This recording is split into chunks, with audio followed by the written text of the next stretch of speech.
দুটি রোমান্টিক শব্দ, বানানে তফাৎ রয়েছে, অর্থে তফাৎ অনেকখানি, আমাদের জানা প্রয়োজন। কি বলুন তো? বধূ দীর্ঘ উকার দিয়ে আপনাকে লিখতে হবে, যার অর্থ স্ত্রী বা বউ। আর এখানে লেখা রয়েছে বধূ, হ্রস্ব উকার এবং বয়ের উপরে চন্দ্রবিন্দু, যার অর্থ হচ্ছে বন্ধু বা প্রণয়ী। এটি একটি তৎসম শব্দ, এর কোনো বিকল্প নেই। সংস্কৃত থেকে আমরা হুবহু এই বানানটি গ্রহণ করেছি। কিন্তু বধূ যেহেতু তৎসম শব্দ নয়, সুতরাং এই শব্দটি কিভাবে এলো আমাদের একটু জেনে নেওয়া প্রয়োজন। দেখুন, সংস্কৃতে বন্ধু নামে একটি শব্দ রয়েছে, সেই বন্ধু শব্দ থেকেই কিন্তু এই বধূ শব্দটি এসছে। কিভাবে এসছে?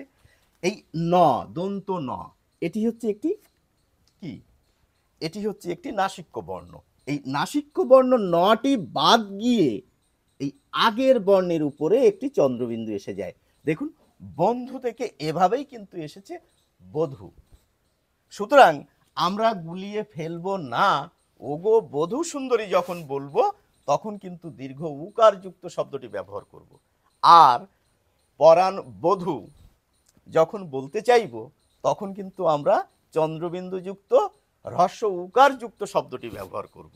এবার একটি কথা রয়েছে, আরো একটি শব্দ আপনারা শুনে থাকবেন, বধুয়া, যার অর্থ কিন্তু একই। বধূ আর বধুয়া একই অর্থ বহন করে, বন্ধু বা প্রণয়ী।